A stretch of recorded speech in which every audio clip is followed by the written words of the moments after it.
Hey, hi, hello, welcome back to my channel. If you are watching this, that means we survived 2020! And that means it is 2021. Actually wasn't sure that I would survive 2020.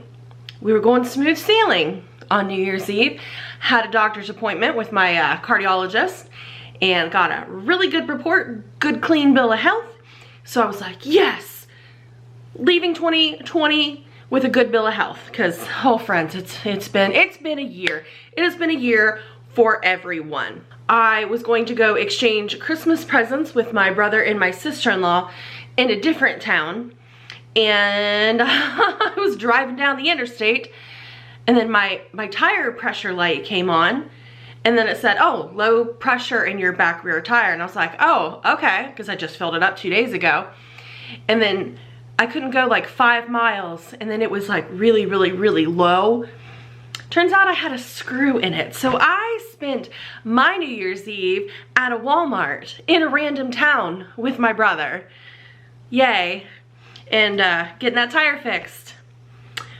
But we ended up exchanging Christmas presents because I didn't see my brother or my sister-in-law or anyone on Christmas Eve or Christmas Day. So we exchanged Christmas presents in the parking lot of a tattoo parlor. Yay, 2020. So today, this lovely 2021 that it is, we're gonna talk about the 10 lessons that I personally learned in 2020, and then we're gonna talk about my 2021 resolutions. I hate that term, resolutions, but we're gonna talk about them. So, lesson number 1 that I learned: home is a safe haven. I used to never be a homebody. I hated being home. I always wanted to be on the go and be doing this and this and this. But now I just want to be home. Lesson number 2, the ability to be flexible. I think everyone on earth learned this lesson this year. This is not the year to be a planner. If you are a planner, I'm sorry. You just gotta go with it. One day to the next, 1 minute to the next. You never know what's coming at you. And I always kind of joke with my friends, Governor DeWine here in Ohio, his 2 o'clock press conference that he was doing daily there for a while. I was like, what fresh hell is coming at us now? Because every day there for a while it would be some new rule, some new something. Lesson number 3 that I learned: self-care is a priority. It is not a privilege. Taking care of yourself, whatever that means, you know, taking care of your physical being, eating healthy, exercising, taking care of your mental health. Mental health really had a good, I don't want to say resurgence, because I don't feel like it ever surged to have a resurgence or a comeback. But mental health really came to the spotlight, the forefront in 2020. And also with that self-care, hobbies. I had to develop some hobbies. Oh. I have no idea where I was. The security camera went off and I was like, who's here? And then there was a knock on the door, and it was a pizza man. I didn't order any pizza, so I had to help him get to the right house. Our houses in my neighborhood are a little weird. But I think I was talking about self-care and how it is a priority, not a privilege. Whatever self-care means to you, and I think I was talking about hobbies. So I picked up the hobby. I love makeup. I picked up makeup as a hobby this year. I picked up doing YouTube as a hobby this year. So I had a YouTube channel for my jewelry business. I decided to start a personal channel because why not? I love YouTube and I needed a creative outlet. Other hobbies. I have bought some succulents. A couple have died. I'm trying. So we're trying with the hobbies and the self-care.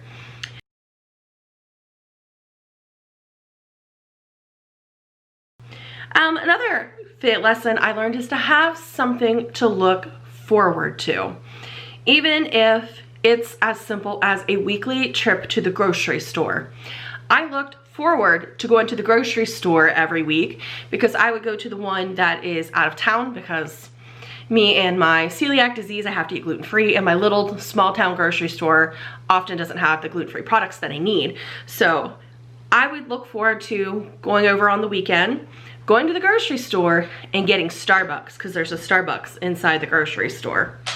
So something to look forward to, even if it's very, very small.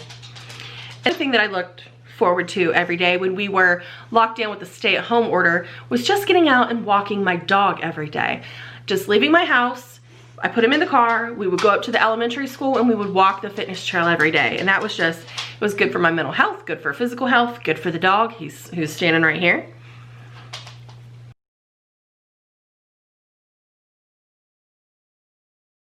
Lesson 5. Being alone does not equate to loneliness. I live alone. I love it. I don't think I will ever live with people again. I like being alone. I like being in my own space and doing what I want when I want. I never feel lonely. If I do feel lonely, I have the telephone, I can pick up, I can call someone, I can Zoom, I can FaceTime. But I really enjoy my solitude and my peace. I think what I've discovered this year, another important discovery, is that I am an extroverted introvert. So I can be outgoing and bubbly, but at the end of the day, I like to recharge alone by myself.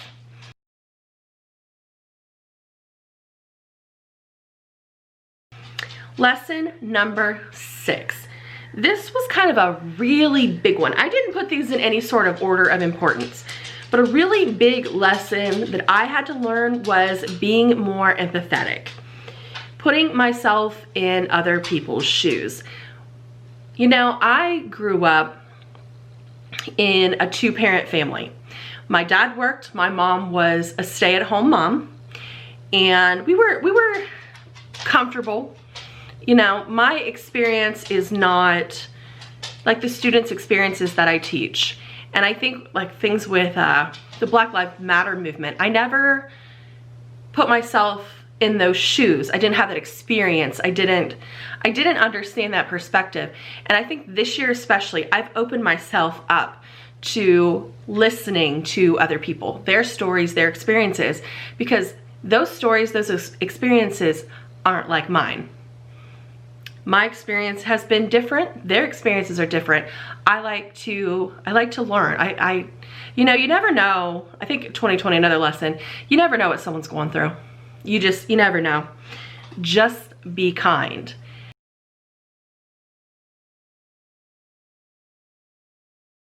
Number 7, be too much. And I stole that from Peter Mon, who is one of my favorite like drama tea channels on YouTube. Be too much. Be unapologetically you. I am soon to be 40.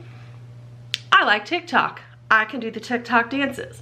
I like YouTube. I like things that people much, much younger than me like. I can talk TikTok drama with my 6th graders at lunch. Be too much. Don't apologize. I'm not going to apologize because I sing and I dance all the time. I'm entertaining. I'm fun. I'm weird and I like it and I don't care what anyone else thinks.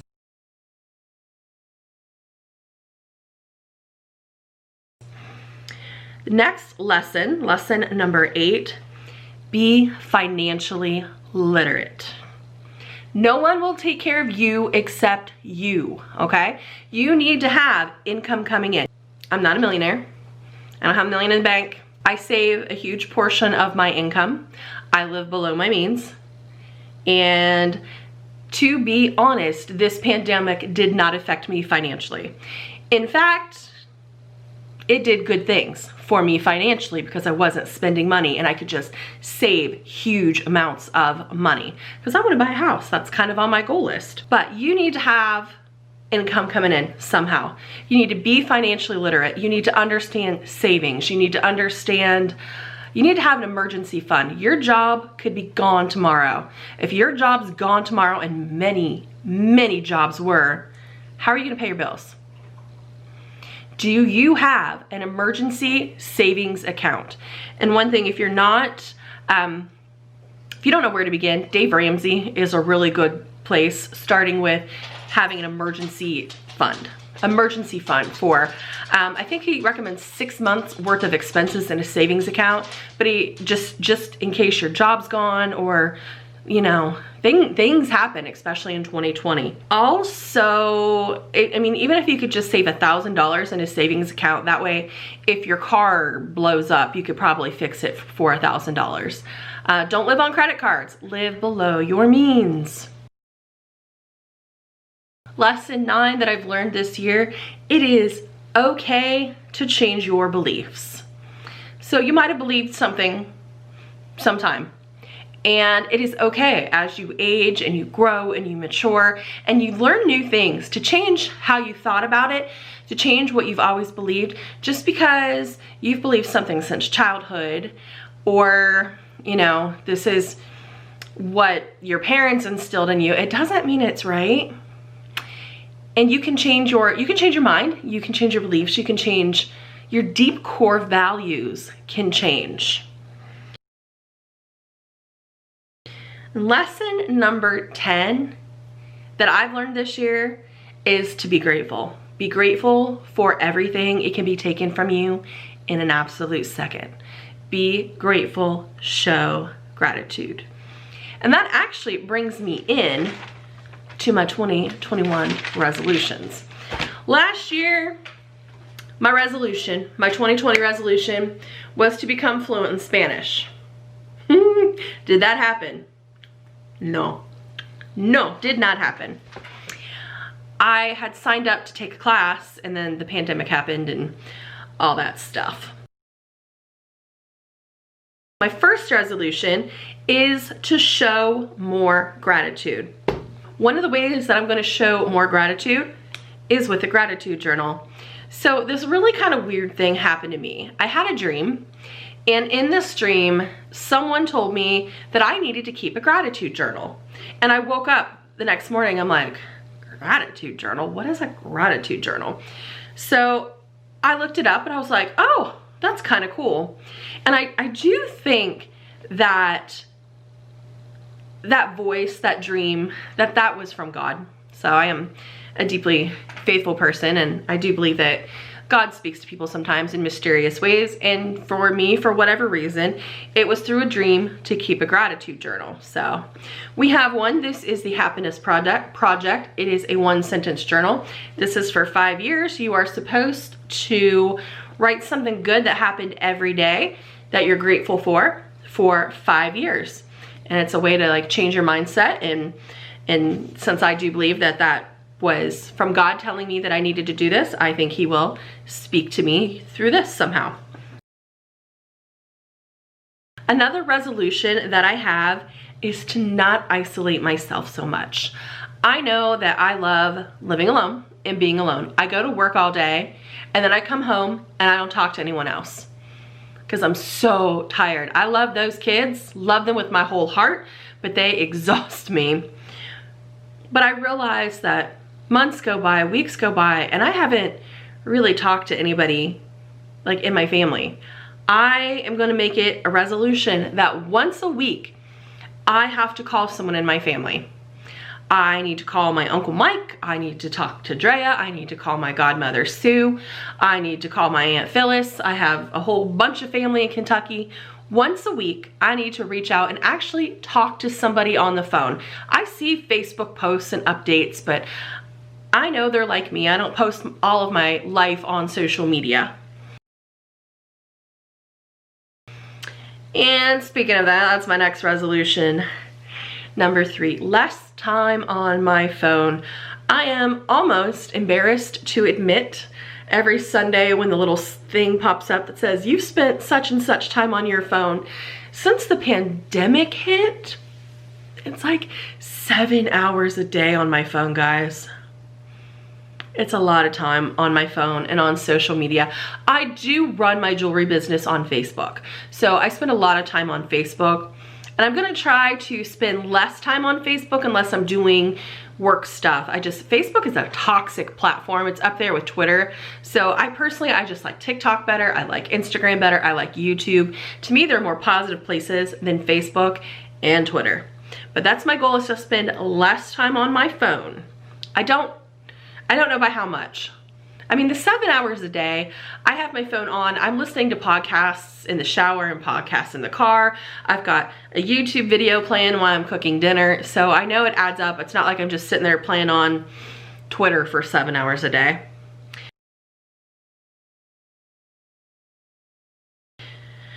Oh, my fourth resolution. This might actually be my hardest one. Declutter a small space every week. Clutter stresses me out, but yet I'm the clutter queen. Clutter queen is me. And I have a whole room in there. My other jewelry room, it's storage. It's my brother's old room. It's a hot mess express, and I'd like to be able to use it as an office, but it's got to be cleaned and decluttered.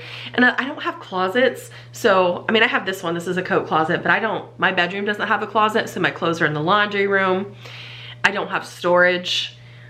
I need a bigger house, or I need less stuff, but I think I just need a bigger house, so we can make that a 2021 goal.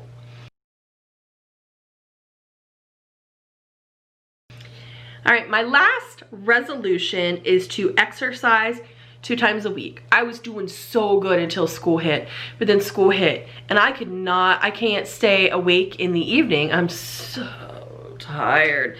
So I'm gonna start really small and just exercise 2 times a week in some way that makes me happy. Sometimes I just like to walk the dog. Sometimes there's a few, like, I love to dance, video dance things that I do.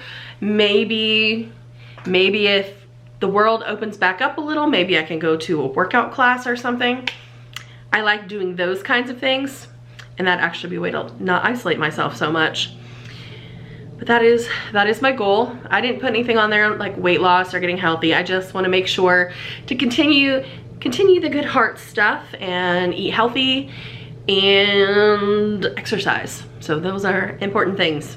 Well, thank you so much for joining me in 2020.